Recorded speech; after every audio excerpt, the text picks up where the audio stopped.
It does make you think, what on earth is Honda's strategy? Because this is a good bike, and I think it's a bike that'd be very popular overseas. But they're only selling 5,000 of these, and that's in a market in China, which in 2021 sold 41 million electric bikes.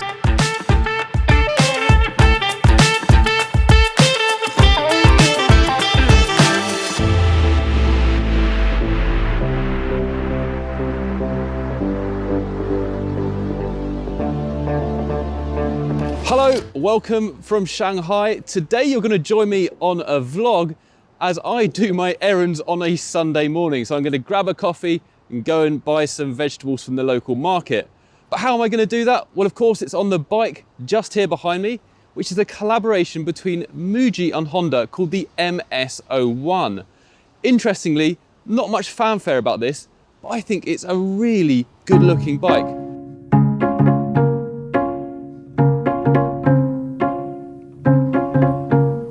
So there's a few features on this bike that I want to point out, or rather, they're not features because they're not there. So the first thing you'll notice is there's no wing mirrors, which is a little bit strange. I love minimalism, but there's a certain standard I think you need to come to in order to be a little bit safer. I think these little holes up here are for the wing mirrors, but this one doesn't have it for some reason. The other thing is it doesn't have indicators. There's no indicator light here. It's just one simple light on the front, which is very bright, it's very good. And just a very simple control to turn that on. But that is it in terms of the features for the driver. The other one annoying thing that I found was there's no kind of cruise control.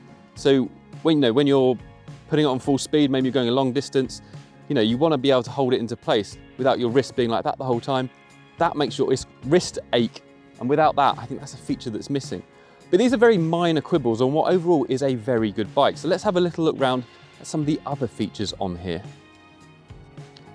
Now just look at the form of this bike. It's so minimalist, so clean. The lines have been really thought out by the designer.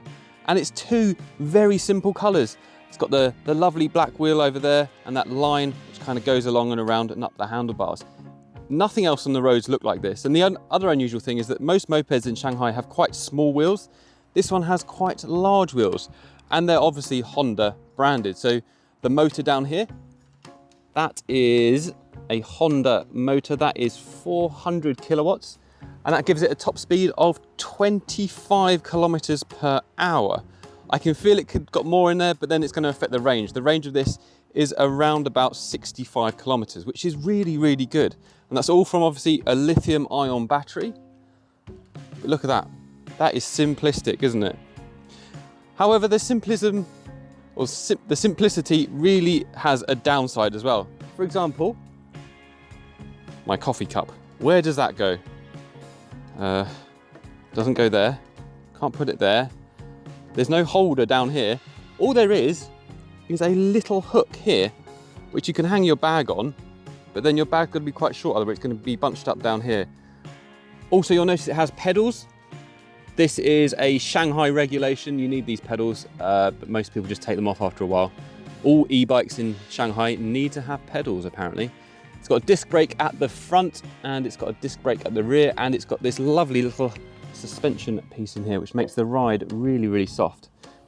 Again, around here, one small LED light and one reflector at the bottom and the space for the number plate. I mean, that is really all there is to it. I suppose the other thing is the screen, which also is quite basic. So just turn it on. And there you go, you got your overall kilometers the bike's done, which is a 29, then your trip kilometers, your battery, and if it's in park, which it is now, you squeeze the brake like that, and it's ready to go. We can go. So super simplistic, and to park, you stick it there, and that turns the light on and off as well. So we're about to head off to the vegetable market to buy some bananas or something, and I just want to show you the keys. These are really nicely made. They've got 3 buttons, lock, unlock, and no sound. So just one press and it unlocks the bike. So we can get going and go to the vegetable market. Now down there's going to be a lot of more traditional kind of Chinese e-bikes, mostly lead acid batteries. And this is really going to stand out amongst all of them. So let's head down there and see what it's all about.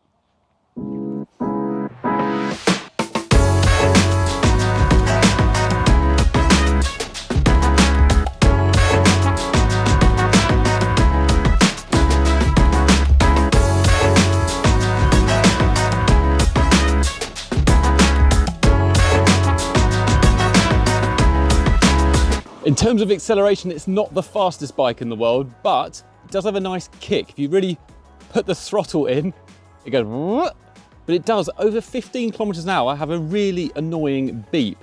I think it's to warn other pedestrians, but it's very frustrating. It's like beep. Maybe you'll hear it, okay? We'll get going. Are you ready?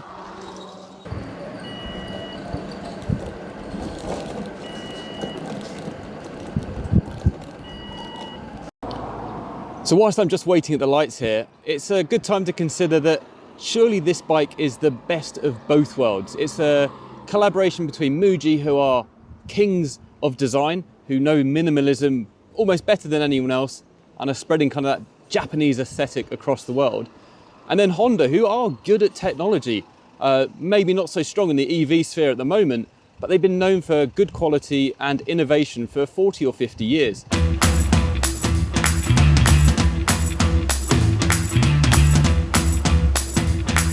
So what do we think of the MS-01? It's a fantastic first effort from the collaboration between Honda and MUJI.